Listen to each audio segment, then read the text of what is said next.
성령의 열심의 차이는 무엇인가? 라는 제목으로 말씀 전하겠습니다. 여러분 아시다시피 최근 인류사에 남을 끔찍한 재앙이 있었습니다. 리비아라는 나라에서 일어난 대홍수인데요. 댐 붕괴로 인해서 자그마치 1만 1,300명이 수몰되어 버리지 않았습니까? 수많은 사람이 사상했는데요. 신문 찾아보니까 무려 7m의 파도가 한꺼번에 엄습한 거래요. 누가 피했겠습니까? 그런데 그 이유가 무엇이냐 하면 나라가 무정부 상태였기 때문이다. 두 정부가 서로 있어서 정보를 제대로 공유하지 못했다. 이런 얘기가 있습니다. 뿐만 아니라 140개의 종족이 분열되어 있기 때문에 나라가 하나 되지 못했기 때문에 결국 이런 끔찍한 결과가 왔다. 이런 내용을 봤습니다. 여러분 리비아가 어떤 나라냐 하면요. 저도 이렇게 찾아보면서 깜짝 놀랐는데 석유 매장량이 전 세계 9위입니다. 그러니까 우리가 알고 있는 몇몇 그 유명한 나라들이 있잖아요. 거기에 엄청난 재산을 갖고 있는 사람들이 있잖아요. 그러니까 이 나라가 부자로 살 수 있거든요. 그런데 힘의 잘못된 사용을 통해서 이런 끔찍한 결과까지 맞이하게 됐다는 겁니다. 2016년 바락 오바마가 대통령 퇴임하면서 인터뷰를 했는데 그때 대통령 임기 중에 가장 후회가 되는 일이 무엇이냐 질문했을 때 이런 대답을 했어요. 리비아 아랍에 보았을 때 독재자를 축출하는 데 성공했지만 그 이후 힘의 균형을 맞추지 못했다. 이런 얘기를 했죠. 힘의 균형이 쉬운 게 아니죠.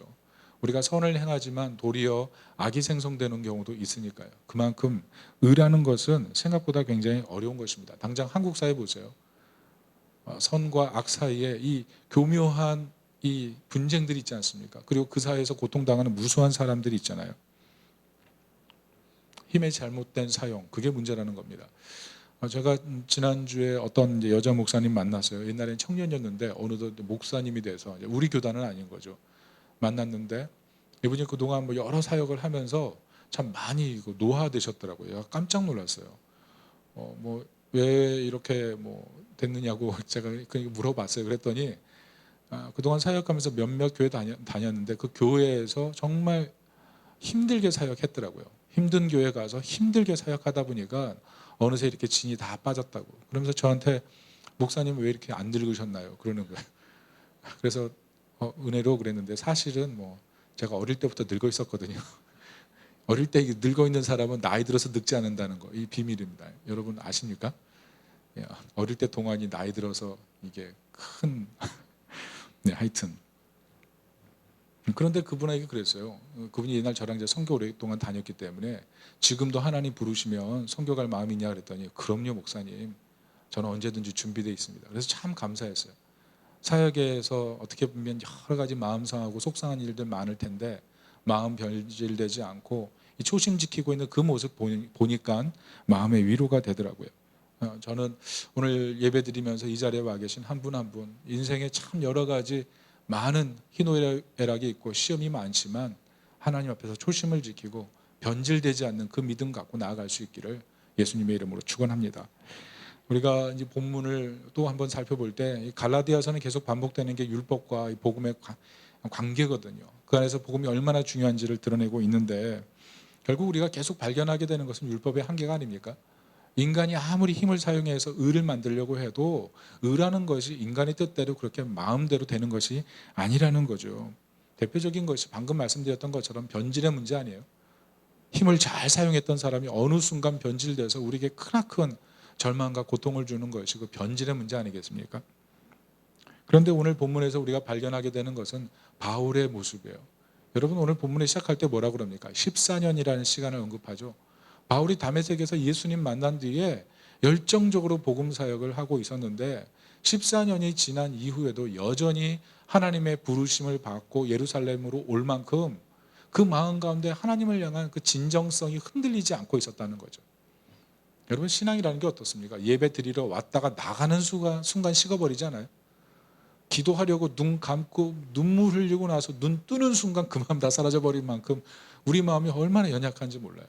그런데 14년 동안 하나님이 주목하고 계실 만큼 아름답게 변질되지 않고 있었다는 것입니다. 그것이 무엇입니까? 그 이유가 바다의 그 염도가 바다를 썩지 않게 하는 것처럼 우리 안에 계신 성령께서 우리 안에서 지속적으로 사랑할 수 있게 하고 헌신할 수 있게 하는 그 능력이 임했기 때문에 우리가 쉽게 바울이 쉽게 그렇게 좌절하지 않고 끝까지 헌신할 수 있는 그런 모습이 있더라는 것입니다.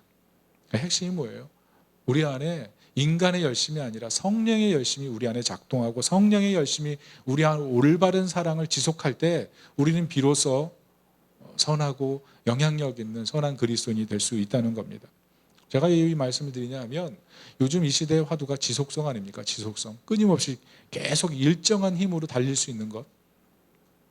웬만한 프로들도 조금 사고 나고 어려움 생기고 뭐 근육 이상 생기면 재활하지 못하고 은퇴하는 사람들이 부지기수거든요. 지금 사실 뭐 축구장에서 대표팀으로 뛰는 선수라든지 야구장에서 뭐 앞서서 대표로 뛰는 사람들 보면 대단한 사람들이에요. 왜냐하면 다 굴곡이 있거든요. 굴곡 뚫고 나온 거거든요. 어느 정도 인정해 줘야 되는데 우리는 조금만 보고도 판단하는데 그게 쉬운 일이 아니라는 거죠. 일정한 힘을 가지고 꾸준하게 일할 수 있는 능력, 그게 대단한 겁니다. 어제 어떤 목사님 만나서 교제하는데 그 목사님 그런 말씀 하시더라고요. 저는 이제 그 목사님 항상 이제 은혜로운 얘기를 해주시니까 기대했는데 저보고 갑자기 대뜸 음식을 잘 씹어서 드세요. 그런 얘기를 하는 거예요. 이게 무슨 말씀 하시나 들어보니까 음식 먹을 때 곧바로 위액이 나오지 않는데요.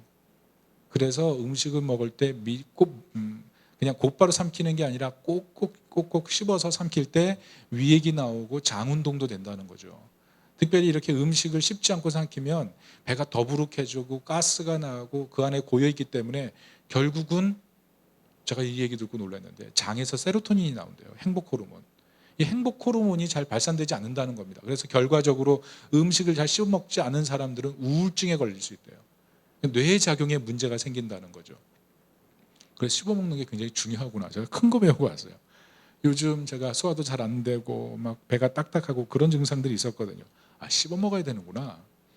그런 이 얘기를 들으면서 아무런 감동이 없으신 분들은 잘 씹어 드시는 것 같은데요. 이 지속성의 문제, 사실 우리 삶에서 놓칠 수 없는 문제라는 거죠. 일도 그렇지 않습니까?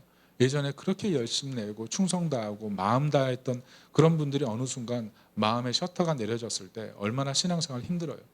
교회 와서 어느 공동체에 들어가서 마음을 열고 깊이 들어가야 되는데 마음의 셔터가 닫힌 거예요. 사람에 대한 오해 때문에 또 오해받았기 때문에 상처받았기 때문에 그렇게 나눠주고 섬기고 사랑으로 섬겼던 그 마음의 셔터가 한번 내렸는데 이게 올라가지가 않는 거죠.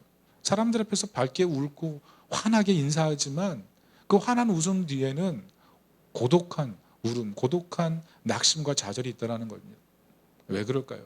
결국 정말 우리가 이 땅에 살아가고 있지만 영적인 세계가 있고 우리 삶을 정말 하나님의 나라와 영광을 위해 살지 못하게 만드는 어두운 시험들이 있기 때문에 그래요.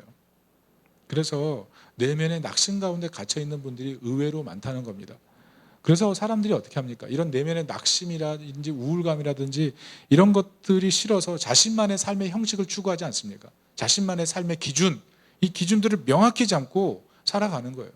그래서 자신이 정말 힘들 때 그 기준을 붙들고 다시 일어서는 그런 과정을 반복하며 살아간다는 거죠. 근데 문제가 뭡니까? 우리가 정말 큰 시험에 닥칠 때 이유 없는 고난을 당할 때는 우리가 가지고 있는 삶의 형식이나 우리가 가지고 있는 삶의 기준들이 우리의 삶의 문제를 해결하지 못할 때 완전 수렁에 빠질 수밖에 없다는 거죠. 내가 가지고 있는 카드가 몇 개 없는 거예요. 그 카드를 다 썼어요. 이제 카드가 없는 상태인데 뭔가를 해결해야 되는 거죠. 그때 드는 느낌이 뭡니까? 두려움 아니겠어요? 두려움. 불안하고 두렵고 낙심되고 힘이 없는 거죠. 근데 그것이 바로 율법의 문제라는 것입니다. 내가 가지고 있는 기준을 만족하기 위해서 살아가는 삶, 그 삶 자체가 내 삶의 왕좌가 됐는데 그 왕좌에 앉았음에도 불구하고 그 기준대로 살지 못하고 그 기준에 부합하지도 못할 뿐만 아니라 그 기준이 무너져 있을 때 그때는 육적으로도 영적으로도 건강하지 못한 생활을 하게 된다는 겁니다. 이번 통계를 보면서 제가 깜짝 놀란 게 있는데요. 세계 18개국 나라를 대상으로 설문을 조사한 게 있어요. 그 설문이 뭐냐 하면 열심히 일하면 잘 살 수 있겠습니까? 라는 그런 질문이에요. 여러분 사람들이 대부분 어떻게 대답했을까요?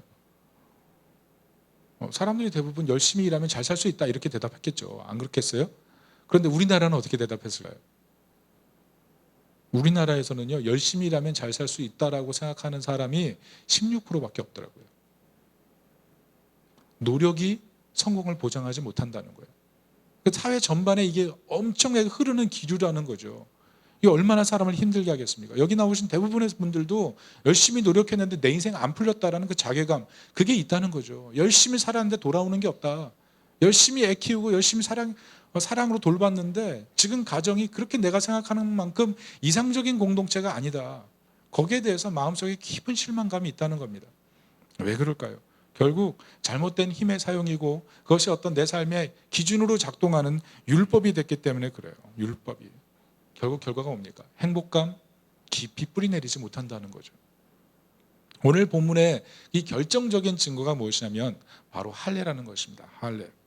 여러분 뭐 다 아시는 분도 계시지만 잠깐 설명을 하고 넘어가면 할례는 유대인에게서 민족 정체성과 같습니다. 왜냐하면 아브라함이 하나님의 부르심을 받고 언약한 뒤에 하나님의 선택된 백성이 되잖아요. 아브라함의 자손은 다 선택된 백성이 되잖아요. 그게 이스라엘 아닙니까? 그래서 이 사람들은 할례를 행하는 것 자체가 인생의 큰 행복으로 생각했어요. 자신은 선택받은 특별한 사람이라고 생각했죠. 근데 문제가 뭐냐면 이방인들까지 이 할례를 받아서 하나님의 특별한 선택을 받은 자녀라는 그런 정체성을 가지고 살아야 된다. 이게 율법의 적극적인 거짓 선생들의 문제였다는 겁니다. 그런데 예레미야가 뭐라 그럽니까? 이런 율법을 가지고 할례를 지키면서 할례 받은 사람이 결국 하나님 백성이고 영광스럽게 된다라는 그런 믿음을 갖고 있던 이스라엘 사람들에게 했던 얘기가 뭐예요? 예레미야 4장 4절을 보면 너희는 스스로 할례를 행하며 너희 마음 가죽을 베라 그러지 않아요? 야, 할례를 행해서 네가 하나님께 속했다 그러지. 근데 삶이 없잖아. 행함이 없잖아. 행함이 없다면 마음의 할례를 행해야 되는 거 아니야? 이게 예레미야 얘기라는 겁니다. 마태복음 23장 23절에는 예수님께서 뭐라 그러십니까? 율법에 더 중한 바 긍휼과 정의와 믿음을 너희는 버렸구나 이렇게 얘기하죠. 열심히 율법을 지키면서 외형적인 그런 신앙생활하면 뭐해? 교회 와가지고 오랫동안 신앙생활했다고 자랑하면 뭐해? 마음으로 하나님을 사랑하고 마음으로 하나님을 의지하는 그 마음이 없잖아. 정의도 없고 긍휼도 없고 믿음도 없는데 교회 다닌다는 거 그거 하나로 구원받을 수 있다고 생각해? 이게 바로 예수님의 철저한 도전 아니겠습니까? 오늘 바울이 그 얘기를 하는 거예요. 아무리 외면적으로 육신적인 할례를 행했지만 마음의 할례가 없는 상태에서 마음의 하나님 사랑하는 마음이 없는데 그 상태에서 교회 나와서 신앙생활 하는 것이 정말 의미가 있냐는 거예요. 도리어 하나님 말씀대로 의와 인과 신을 지키면서 진정한 그리스도인의 삶을 살아가는데 능력이 있다는 얘기죠.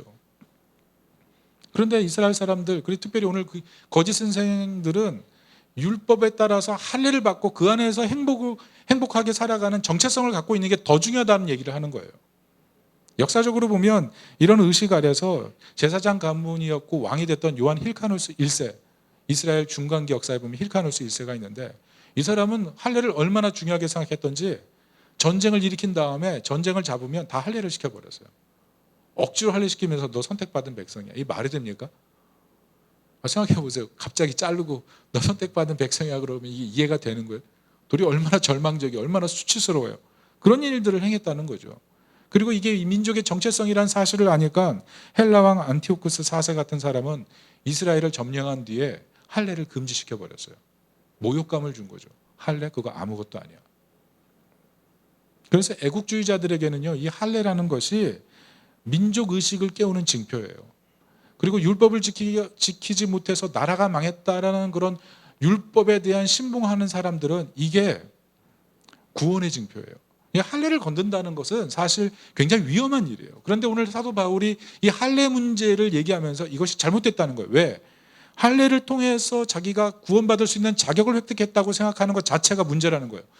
그런 생각 자체가 예수 그리스도의 구원의 유일성을 깨트리는 생각이라는 거죠. 바울에게 애국심이 없어요? 바울에게 민족 정체성이 없어요? 그러나 민족 정체성과 애국심을 뒤로 하고서도 이 문제에 있어서는 생사를 걸고 개혁을 해야 되겠다는 거죠. 이게 바울의 마음이었다는 겁니다. 그런데 이 마음을 사실은 누가 공급한 거예요? 이 마음을 누가 공급했냐 하면 하나님께서 직접 공급하신 거예요. 그게 오늘 1절, 2절입니다. 같이 한번 읽어보겠습니다. 시작. 14년 후에 내가 바나바와 함께 디도를 데리고 다시 예루살렘에 올라갔나니 계시를 따라 올라가 내가 이방 가운데서 전파하는 복음을 그들에게 제시하되 유력한 자들에게 사사로이 한 것은 내가 다름질한 것이 헛되지 않게 하려 함이라. 무슨 말이에요? 우리가 주목할 문장은 이거예요. 계시를 따라. 무슨 말이에요? 하나님께서 답답해 하셨어요. 예수 그리스도를 믿는 믿음 안에서 우리가 자유하고 행복할 수 있는데 율법을 지켜서 자신에게 자유를 얻겠다는 것 자체가 문제가 있다는 거죠. 율법을 왜 주셨냐면 죄를 죄로 알고 하나님께 나와서 마음을 돌이키려는 도구로 우리에게 주셨는데 율법 자체를 구원으로 생각해 놓고 자신의 인생의 왕좌에 올려놓고 율법을 지키면 구원, 율법을 지키지 않으면 저주라는 단순한 공식으로 인생을 살면 그 안에 하나님을 향한 사랑이 있을 공간 자체가 사라져버린다는 거죠. 그게 잘못됐다는 거예요. 그리스도를 주신 하나님의 사랑 안에 거해서 하나님의 뜻 가운데 살아가는 것이 가장 아름답다는 거예요. 여러분, 우리가 민족을 사랑하기 때문에 법을 지키는 거예요. 나라를 사랑하기 때문에 우리는 법의 테두리 안에 있는 게 즐거운 거예요. 그런데 나라를 사랑하는 마음이 생기지 않는 순간, 내가 이 땅에 사는 것이 부끄러운 순간, 이 땅에 사는 것이 절망적인 순간 길거리에 나가서 아무나 때릴 수 있는 거죠. 그래서 바울이 예루살렘에 하나님의 계시를 따라 올라가는 거예요. 은혜 안에 살아가는 것이 가장 행복하다는 거예요. 은혜 안에 살아가는 것이 우리 인생을 살아가는 가장 행복한 지혜고 가장 지속할 수 있는 큰 힘이라는 거예요. 그 하나님의 사랑을 발견할 때 우린 정말 행복하게 살아갈 수가 있다는 거죠. 특별히 바울이 예루살렘으로 올라갈 때 그래서 데려간 한 사람이 있습니다. 그게 누구냐면 3절에 나온 디도인데요. 디도는 어떤 사람이냐면 이방인이에요. 이방인이란 뜻은 할례 받지 않았다는 뜻이에요. 이게 무슨 말이에요? 예수 그리스도를 영접해서 구원받은 사람에게는 할례냐 무할례냐 그게 의미가 없다는 거예요. 그리스도 안에서 하나님의 자녀가 됐으면 그게 완성이라는 거예요. 그래서 의도적으로 이 디도를 데리고 가서 할례 받지 않은 이방인을 데리고 가서 복음 안에서 자유가 이렇게 영광스럽다. 그것을 보여주기 원했다는 거죠. 그래서 존 스토트가 뭐라 그랬냐면 의도적인 도발이다 그랬어요. 왜? 율법 사회 속에서 이 할례를 중시하는 이 엄청난 정체성을 가지고 있는 수많은 사람들이 가득한 동네에 들어가서 할례 받지 않은 디도를 데리고 와서 복음의 자유를 선언하는 거니까. 무슨 말이에요? 구원은 행위가 아니라는 거예요. 이방인이나 유대인이나 성령 안에 거할 때, 예수님 안에서 자유할 때 진정한 사랑 안에서 살아갈 수 있다는 거죠. 이 문제에 대해서 루터는 이렇게 심각하게 얘기합니다. 우리 앞에 놓인 문제는 중대하며 중요하다. 만약 율법을 따른다면 예수님의 죽음을 헛되이 만드는 것이다. 그리스도가 구세주라는 사실을 우화로 만드는 일이다. 그렇다면 하나님은 약속을 지키지 않으셨기 때문에 거짓말쟁이다. 그러므로 이 문제에 대한 우리의 고집은 경건하고 거룩하다. 왜냐하면 믿음으로 우리는 그리스도 예수 안에서 우리가 가진 자유를 보존하고 복음의 진리를 지키려고 노력하기 때문이다. 이것을 잃으면 우리는 하나님과 그리스도, 모든 약속, 믿음, 의, 영생을 잃는다. 루터가 갈라디아서 주석하면서 썼던 글이에요. 무슨 말입니까? 율법으로 돌아가는 거, 그거 자체를 가장 싫어하는 분이 누구냐 하면 하나님이라는 거예요. 율법은 그냥 죄의 정죄의 도구, 그 죄를 통해서 하나님께 돌이키는 방식인데 인간은 결코 율법을 지킬 수 없고 이 율법을 통해서 자신의 죄의 속성을 깨닫고 하나님만 의지해 사는 것이 하나님의 뜻인데 율법 자체로 죄의 속성까지 이길 수 있다고 생각하는 그 자체, 그게 문제라는 거죠. 그 죄의 속성을 해결할 수 있는 것은 죄와 사망의 권세로부터 해방시키신 예수 그리스도, 그분을 믿는 믿음 안에서 가능하다는 것입니다. 그것이 오늘 이 하나님의 말씀이에요. 그것을 바울이 깨닫고 성령 안에서 인도하심을 받고 예루살렘까지 올라가는 거예요. 여러분, 예루살렘으로 올라가기까지, 예루살렘이 다 이게 올라가는 언덕이잖아요.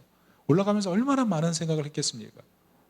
사랑받지 못할 것, 이해받지 못할 것, 용납받지 못할 것, 자신을 알고 있는 많은 사람들이 조롱할 것, 그런 많은 것들을 여러 고민 속에서, 그러나 하나님의 계시를 붙들고 이 복음의 진정성을 외치기 위해서 올라가는 그 바울의 모습을 상상해 보십시오. 예수를 믿는 믿음, 그게 가장 중요하다는 거죠. 결론이 무엇입니까? 오늘 9절입니다. 같이 한번 읽어보겠습니다. 시작. 또 기둥같이 여기는 야고보와 게바와 요한도 내게 주신 은혜를 알므로 나와 바나바에게 친교의 약속을 하였으니 우리는 이방인에게로 그들은 할례자에게로 가게 하려 함이라. 무슨 말씀이에요? 복음 안에서 할례 받은 사람이나 할례 받지 않은 사람이나 다 구원받을 수 있다는 거예요. 그래서 기둥같이 여기는 야고보, 요한, 게바, 베드로가 이 바울의 이 복음의 진정성을 인정해주고 사도로 온전히 인을 쳐줬다는 거죠. 그래서 베드로는 할례자에게 가서 말씀 마음껏 전하고, 바울은 할례 받지 않은 무할례자에 가서 마음껏 복음을 전하는 이런 선한 약속이 이 안에서 이루어졌다는 것입니다. 왜 이런 결정을 내렸어요? 이건 성경에 나와 있는 하나님의 아름다운 그림이기 때문에 그래요. 모든 열방 땅끝이 하나님께 돌아와서 하나님께 영광스러운 예배를 드리는 그런 꿈이 이 성경 전체의 비전이기 때문에 그래요. 그 전체의 비전을 이루기 위해서 예수 그리스도께서 이 땅에 오셨고, 예수 그리스도께서 대신 인류의 죄를 위해 희생하셨고, 그것을 믿는 자마다 그 안에 하나님의 성령이 역사하셔서 하나님을 사랑하는 마음으로 예배드리게 하셨다는 거죠. 그래서 이 성경의 최종적인 완성이 뭐냐면 예배예요. 할례자나 무할례자, 가진 자, 가지지 않은 자, 힘 있는 자, 힘 없는 자, 슬픈 자, 슬프지 않은 자, 낙담한 자, 지금 승리감에 있는 자, 모든 사람들이 나는 공로 없고 예수 그리스도의 은혜로 나는 구원받았습니다라는 이 사랑을 가지고 하나님 앞에 나와서 예배하는 것, 이것이 하나님의 비전이라는 것입니다. 저는 우리 교회가 이 성령 안에서 예수 그리스도의 은혜를 붙들고 이런 은혜로운 예배, 살아있는 예배를 드리는 교회가 될 수 있기를 축복합니다. 우리 당장 다음 주에 우리 교회 다시 돌아가고, 그리고 그 다음 주에 또 다른 장소로 이동해야 되고, 그 장소에서 장기적인 계약을 할 수 있으면 좋겠지만 혹시 또 안 되면 또 이동해야 되는 그런 불편함이 있어요. 그리고 그동안 우리가 빌려 쓰는 장소가 있을 동안 또 다른 장소를 계약해서 한 인테리어를 또 한둘 다 해야 되겠죠. 어떻게 보면 기다려야 되는 그런 시간들이 우리에게 있습니다. 아직은 우리가 어디를 갈지 정확하게 알지 못하지만, 그러나 긍휼에 풍성하신 하나님, 그리스도를 우리에게 주신 하나님께서 우리에게 이미 예배 장소를 준비해 주시고 우리를 가장 선한 자리로 이끄실 것을 믿습니다. 두려워하지 말고 담대한 마음으로 주님 앞에 나아가서 우리 예배하는 우리 하나님의 사람 되시기를 축복합니다. 오늘 이제 마지막으로 살펴볼 것은 긍휼에 대한 것입니다. 오늘 10절을 한번 다 같이 읽어보겠습니다. 시작. 다만 우리에게 가난한 자들을 기억하도록 부탁하셨으니 이것은 나로 본래부터 힘써 행하여 왔노라. 우리가 그리스도의 은혜로 성령 안에 거하게 될 때 지속적인 사랑을 하게 됩니다. 이 지속적인 사랑이 우리로 하여금 하나님 앞에 온전한 예배를 만들고 삶의 변질을 막아요. 그런데 이 변질을 막는 이 성령 안에서 이 사랑이 우리 삶의 긍휼로 방향을 분명하게 정해야 된다는 것입니다. 긍휼로. 왜 이런 말을 하냐면, 생각해 보세요. 우리 지금 바울이 어떤 싸움하고 있는 거예요? 사랑의 싸움하고 있는 거예요? 신학의 싸움을 하고 있는 거예요? 신학의 경쟁을 하고 있는 거예요. 신학의 싸움을 하고 있는 거예요. 그런데 이런 교리적인 분쟁에서 정확한 결론을 내리는 것도 중요하지만, 실제적으로 긍휼의 사역, 사람들을 불쌍히 여기고 하나님의 사랑을 보여주는 사역도 만만치 않게 중요하다는 거죠. 균형을 이루라는 거죠. 균형. 여러분, 우리가 교회 다니는 것도 중요하지만 교회 밖에서의 생활이 더 중요하잖아요. 그렇지 않습니까? 성경 읽는 거 중요해요. 그러나 기도도 같이 해서 영적인 균형을 맞출 때 더 파워풀하잖아요. 균형이 중요해요. 신학이 있고 적용이 있어야 돼요. 삶이 있어야 돼요. 그러나 그 안에 뭐가 있어야 돼요? 믿음이 있어야 되죠.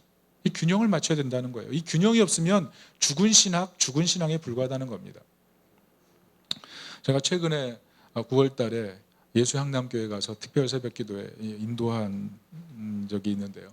그때 그 담임 목사님이신 정갑신 목사님께서 정필도 목사님 얘기를 하셨어요. 왜냐하면 같은 교회 출신이셨거든요. 같은 교회 담임 목사 하셨기 때문에 정필도 목사님 부르셔서 특별히 얘기를 해주셨는데, 그 내용이 뭐냐면 설교할 때 두 가지 잘하라는 얘기를 해주셨답니다. 첫 번째는 기도의 확신을 가지고 말씀을 전하라. 하나님께서 주셨다는 그 믿음을 가지고 말씀 전할 때 그 말씀이 은혜가 있다. 또 하나는 뭐냐면 사랑으로 전하라는 거예요. 사랑으로. 성도들을 사랑하는 마음으로 전하라는 거예요. 강단에 섰을 때 어떤 사람은 찌푸린 사람, 어떤 사람은 힘든 사람, 제대로 쳐다보지 않는 사람, 그런 사람 바라보면서 왜 날 안 쳐다봐? 얼굴 펴. 힘을 내 이런 마음을 가지고 설교하면 도리어 그 사람의 마음에 휩쓸려서 설교하는 게 어려워진다는 거예요. 도리어 얼굴 들어, 고개 들어, 잠깨, 활짝 웃어 이런 마음으로 비판과 정죄의 설교가 나온다는 거죠. 그런데 환하게 웃으면서 자신을 바라보는 그런 분들을 보면서 더 사랑으로 설교하라는 거예요. 그러면 설교가 더 잘 된다는, 사랑으로 설교하라는 거죠. 무슨 말입니까? 설교가 지식의 자랑이 아니라는 거예요. 논리의 자랑이 아니라는 거예요. 내가 얼만큼 많이 알아? 내가 얼만큼 많이 준비했어? 강단에 와서 그것을 얘기하는 게 아니라 정말 하나님을 사랑하는 사람을 향해서 하나님의 사랑으로 설교하라는 거예요. 그러면 그 설교가 사람들의 마음을 녹인다는 거죠. 이게 바로 긍휼 아니겠어요? 바울은 오늘 이 신학적인 분쟁 속에서 사도들로부터 받는 얘기가 이런 긍휼의 마음을 가지고 계속 연약한 사람을 도와달라는 그런 얘기를 듣고, 바울도 이미 그런 일을 하고 있기 때문에 이 본문 안에서 이 사도들과 바울이 얼마나 아름답게 이 협의를 맞췄는지를 우리가 볼 수 있다는 겁니다. 성령 안에 나아갈 때 긍휼, 이게 중요하다는 거죠. 여러분, 특별히 이 시대에 정말 긍휼이 필요한 대상이 누구라고 생각하십니까? 여러 대상이 있겠지만 저는 청년이라고 생각해요. 제가 지난주에 동거의 문제를 잠깐 언급을 했는데, 제가 이 문제에 대해서 다시 한번 오늘 좀 얘기를 하려고 합니다. 긍휼로 이 관점을 좀 가지라고 얘기하고 싶습니다. 제가 이 문제를 얘기하는 이유는 이 동거에 대해서 율법적인 접근만 하고 동거를 그냥 죄라고만 바라보고 그런 사람은 상종도 안 하게 돼서 그런 사람들이 교회로 들어올 수 없을까 봐 제가 이 얘기를 하는 거예요. 제가 동거에 대한 얘기 설교를 하고 나서 지난주에 고민을 굉장히 많이 했어요. 그래서 여러 목사님들을 만나서 어떻게 생각하는지 그런 관점들을 좀 물어보고 제가 좀 정리를 하고 고민을 했습니다. 동거를 바라보는 관점은 두 가지라고 할 수가 있겠습니다. 하나는 복음적인 관점, 하나는 윤리적인 관점, 이렇게 볼 수가 있지만 우리 복음적인 관점, 이 복음적인 관점은 긍휼의 관점인데 우리가 긍휼의 관점을 가져야 되는 이유가 뭡니까? 사실 이게 성경적으로 보면 이게 부합하지 않잖아요. 하나님 뜻이 아니잖아요. 그러니까 하면 안 돼요. 사랑하고 오래 기다려줄 수 있는 마음, 그게 진정한 사랑이잖아요. 그런데 그거 기다리지 못하는 사람도 많거든요. 그거 기다리지 못하고 실수하는 사람도 많거든요. 그럼 우리가 그런 사람을 대해서 치리하고 교회 밖에 있는 사람으로 아예 들어올 수 없도록 이게 담을 쳐놓는 교회, 그게 건강하냐 하는 문제예요. 물론 이 시대 많은 사람들이 위생학적으로, 사회학적으로 잘못된 선택을 굉장히 많이 해서 나중에 고통당하는 사람들도 굉장히 많아요. 그러니까 이거 좋은 것은 아닙니다. 분명히 성경에서도 그렇게 하지 말라고 경고하고 있어요. 그러나 현실에 보면 그냥 쾌락을 추구하기 위해서 동거하는 사람만 있지 않다는 거죠. 동거를 위한 동거만 하는 사람이 있지 않다는 겁니다. 재정적인 이유나 또 질병의 이유나 가정 간의 어떤 갈등으로 인해서 사랑하지만 결혼하지 못하는 사람들이 최후의 선택으로 그런 선택을 하고 살아가는 사람들이 의외로 이 사회에 많이 있다는 사실을 우리가 알아야 된다는 거죠. 제가 예전에 그런 일이 있었습니다. 저는 이제 젊을 때부터 이제 결혼 주례를 좀 많이 했어요. 그래서 저보다 나이 많은 분들을 결혼 주례를 꽤 했는데, 제가 가장 기억에 남는 커플 중에 한 분이 누구냐 하면 이삿짐 센터 사장님이셨어요. 저기 어느 날 와서 결혼 부탁을 하더라고요. 왜냐고 물어봤더니 나이가 지긋하시고 자녀도 있고 그런데 결혼식을 하고 싶다는 거예요. 그래서 왜 그러냐 그랬더니 자신들이 너무 사랑해서 결혼하고 싶었지만 돈이 없어서, 결혼할 돈이 없어가지고 결혼신고부터 하고 동거를 시작했다는 거예요. 그 사람들에게 인정받지 못하고 자녀 키우고 그러면서 지금까지 왔는데 가장 후회가 되는 게 결혼 예배 드리지 못한 거. 그래서 지금이라도 결혼 예배 드리면서 하나님 앞에 다시 한번 마음을 드리고 싶다, 이런 얘기를 하더라고요. 그래서 그분들 모아놓고 이제 결혼 예배를 드리는데 거기 온 하객들이 이분들의 상황을 다 아는 거예요. 그러니까 이분들이 결혼식 할 때 사람이 다 마음속에 같이 아파하면서 결혼 예식 드리고, 이분들도 결혼 예식을 드리고 싶었지만 그동안 드리지 못하고 그렇게 살았던 것에 대해서 많이 미안해하면서, 서로에게 미안해하면서 그렇게 결혼 예식을 드렸어요. 이 결혼 예식 진행하면서 상당히 마음이 찡했던 그런 기억이 있는데요. 여러분, 우리가 동거를 바라볼 때 쉽게 바라볼 문제는 아니라는 겁니다. 물론 하나님 앞에서 혼전순결을 지켜야 되고 순결하게 인내하고 자신을 지켜야 되는 게 맞아요. 그러나 율법적인 관점만을 가지고 살아가면 우리는 아마 이 시대의 사람들이 결코 교회 들어오지 못하게 막는 장애물이 될 거예요. 여러분, 이 동네에 싱글이 얼마나 많은지 아세요? 싱글이 너무 많거든요. 분명히 방은 싱글로 잡았어요. 그런데 싱글로 사는 사람은 거의 없어요. 결혼하지 않은 채 그냥 같이 사는 사람들이 이 동네에 무지하게 많아요. 무지하게. 이 동네 인구가 28,000인데 세대수 합쳐보면 많지 않거든요. 세대수가 많지 않아요. 그런데 다 둘이 살아요. 다 청년이에요. 저는 동거를 찬성하는 게 아니에요. 왜냐하면 요즘 살아보고 결혼하자는 사람도 많거든요. 살아보고 결혼해가지고 어떻게 하려고. 진정한 사랑은 상대방의 행복을 위해서 끝까지 인내하고 보호해주는 게 진정한 사랑이잖아요. 결혼 제도 안에서 있는 것, 그게 가장 아름다운 거예요. 그런데 그 일 안 되니까 우리가 좀 그런 부분을 적절하게 지혜롭게 바라봐야 된다는 거죠. 비혼주의자는 어떻습니까, 여러분? 비혼주의자. 요즘 청년들 설문조사 했더니 56%의 청년들이 그렇게 고백했어요. 나는 성인이기 때문에 마음껏 선택할 수 있다.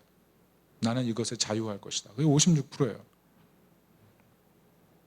그러니까 우리가 사실 이 시대 문화 속에서 자신의 자녀를 순결하게 키운다는 일, 이거 자체가 굉장히 어려운 일이라는 거예요. 2명 중에 1명은 실패하는 거예요.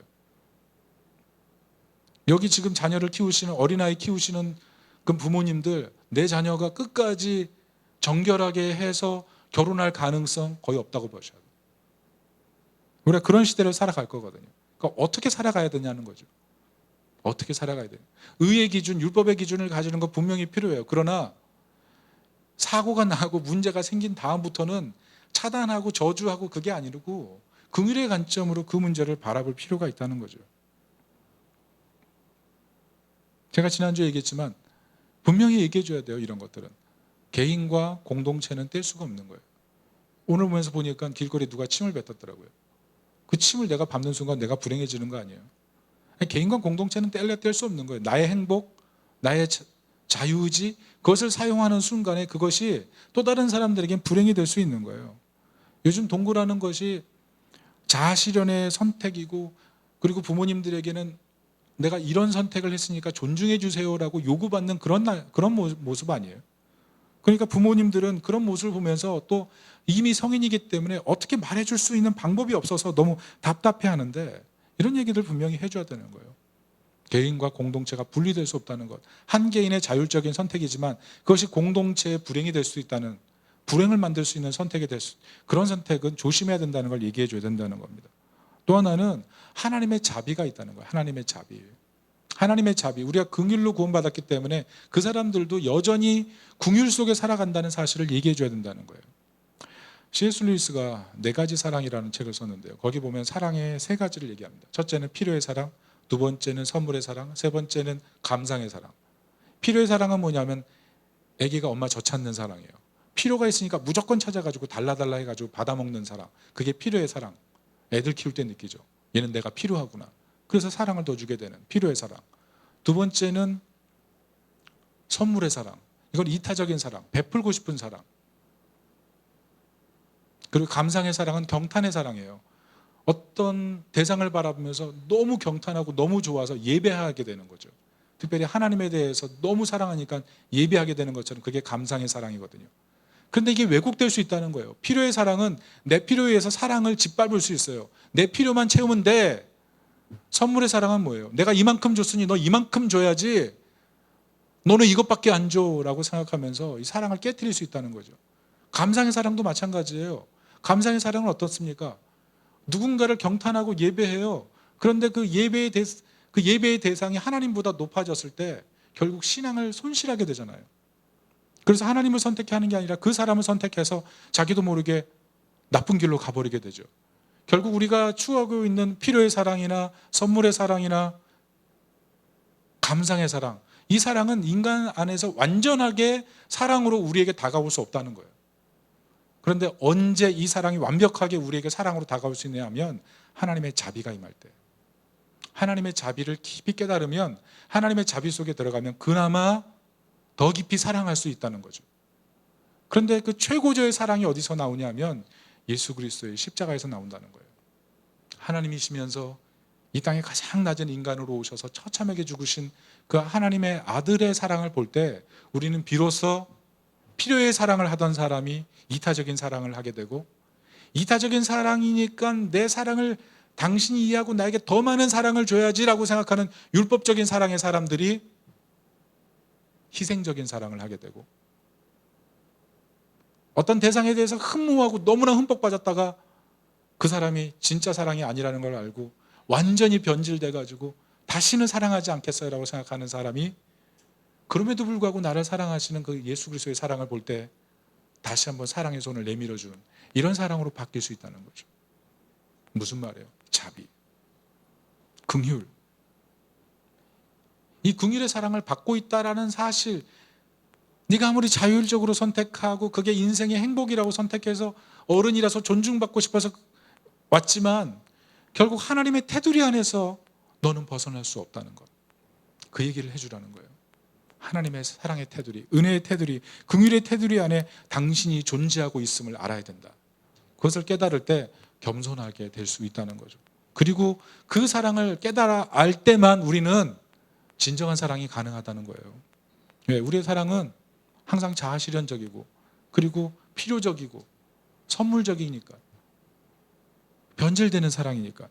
하나님의 긍휼, 예수 그리스도의 그 놀라운 사랑 안에 거할 때만 우리는 사랑이 파편화되지 않고 온전한 사랑을 할 수 있다는 겁니다. 그래서 우리가 이 성령 안에서 이 예수 그리스도께서 베풀어 주신 온전한 이 긍휼의 사랑을 깨달을 때 우리는 누군가에게 지속적인 사랑이 가능한 거예요. 지속적인 사랑. 여러분 마음속에 누군가를 향해서 사랑을 가졌지만 반쯤 접고 살아가는 분 있지 않겠어요? 정말 사랑해야 될 대상이지만 마음속에 원망이 가득하지 않아요? 내 사랑 때문에 누군가 사랑이 덜 공급되고 있지는 않나요? 우리가 그게 한 게 아니에요. 그런데 예수 그리스도의 사랑, 하나님의 사랑, 우리 안에 임하시는 그 성령 안에서 우리는 비로소 진정한 사랑, 완숙한 사랑, 긍휼을 베푸는 사랑을 할 수 있다는 겁니다. 그러니까 기억해야 돼요. 우리가 하나님의 자비가 늘 존재하는 거예요. 생각해 보세요. 우리가 들고 있는 성경 문자적으로 기록되어 있잖아요. 하나님이 자신의 뜻을 읽을 수 있도록 문자로 줬어요. 그게 자비 자체예요. 자비 자체. 그리고 생각해 보세요. 말씀 어긴다고 하나님이 벼락 하나씩 내렸다면 여기 존재할 사람 아무도 없어요. 다 벼락 맞고, 지금 저도 벼락 맞고 이 자리는 아마 폐허가 됐을 거예요. 폐허가. 하나님의 자비를 기억해야 돼요. 그러니까 교회는 어떤 곳이에요? 열린 곳이에요. 열린 곳. 동거하는 사람, 싱글맘, 돌싱, 싱글데디, 워킹맘, 경단녀, 이혼, 독신, 이혼 준비, 여러 사람들 다 열려 있어요. 하나님의 긍휼 안에서 다시 시작할 수 있도록 하나님께서 은혜를 주시는 곳, 그게 교회라는 거예요. 그러니까 절망할 필요도 없고, 우린 도리어 항상 세상 속에 소망을 주는 사람, 하나님의 사랑 안에서 하나님의 자비를 베풀어주는 그런 사람이 돼야 되는 거예요. 교회는 그래서 의를 붙들어야 돼요. 의를 붙들어야 되지만 같이 울어주는 거예요. 하나님 말씀을 지킬 수 없는 우리 연약한 인간을 바라보며 같이 울어주면서 어떻게 도와줘야 될지를 생각하는 거예요. 그리고 결정적으로 이런 상황에 있을 때 여러분, 어거스틴의 어머니 모니카를 생각해야 됩니다. 여러분, 어거스틴이 어땠어요? 쾌락주의자였잖아요. 동거하고 그래서 애까지 낳고 그렇게 막 멋대로 살았잖아요. 탕자 어거스틴 아닙니까? 그런데 모니카가 너무나 그 아들을 바라보면서 마음이 슬퍼서 교회 가서 울고 기도하니까 그 교회 목사님이었던 암브로스가 그런 얘기를 했죠. 기도하는 자녀는 결코 실패하지 않습니다. 그 소망 가지고 계속 기도했을 때 하나님께서 어거스틴을 성 어거스틴으로 바꿨다. 이런 얘기 잘 아시잖아요. 결국 하나님께서 긍휼을 베푸시고 자비를 베푸셔서 바꿔 가신다는 거예요. 폴 트루니에라는 심리학자는 이런 얘기도 했어요. 세계의 역사를 바꾼 90% 이상이 고아였다 얘기했어요. 문제투성이 사람이었다. 그런데 하나님의 자비 속에 세계를 바꾼 인물들이 되어갔다는 거죠. 여러분, 우리가 선택해야 될 것이 무엇입니까? 율법이에요? 아니면 긍휼이에요? 율법이에요? 아니면 성령 안에 우리의 사랑을 완전하게 만드는 그 은혜 안에 들어가는 거예요? 어떤 것을 선택하시겠습니까? 말씀의 결론을 맺습니다. 자녀가 엄마에게 하는 말은 하루에 한 100가지 정도 된대요. 밥 줘, 빨래해 줘, 왜 이 모양이야? 내 방 청소해줘. 뭐 여러 가지. 자녀가 엄마에게 하는 말은 한 100마디 된대요. 그런데 자녀가 아빠에게 하는 말은 몇 가지일까요? 한 가지래요. 한 가지. 그게 뭐냐면 엄마는 엄마 어디냐는 거죠. 엄마 다 해주는데 아빠는 엄마 위치만 알면 된다는 거죠. 제가 많이 동감이 됐어요. 최근에 아이들이 저한테 그랬거든요. 엄마는 아침에 보세요. 엄마와 자녀 간에 얼마나 많은 대화가 있습니까? 그런데 아빠는 딱 한마디 하죠. 야! 모든 게 끝나. 애들이 엄마를 왜 좋아할까요? 엄마가 잔소리도 많이 하고 막 쿵닥쿵닥 많이 다투기도 하지만 왜 엄마를 더 찾을까요? 그 안에 긍휼의 관점이 있기 때문에. 긍휼의 관점. 불쌍히 여기는 마음. 아마 아버지가 엄마가 됐다면 아이들 진짜 불행해졌을 거예요. 물론 이게 더 긍휼이 많은 아버지가 있겠지만 긍휼의 관점 이게 너무 필요해요. 그런데 이 긍휼의 관점은 오직 성령 안에서 가능하고 예수 그리스도의 사랑 안에서 가능하고 성령 안에서 끊임없이 공급되는 그 은혜가 있을 때 우리는 어떤 율법적인 힘보다 더 뛰어난 사랑을 하게 되고 뛰어난 용서를 하게 되고 긍휼을 베풀 수 있는 그런 하나님의 사람이 될 수 있다는 것입니다. 이런 은혜의 사람, 축복의 사람, 긍휼에 대해서 사람이 되시기를 축복합니다. 우리 반주 좀 부탁드리겠습니다. 우리 말씀 앞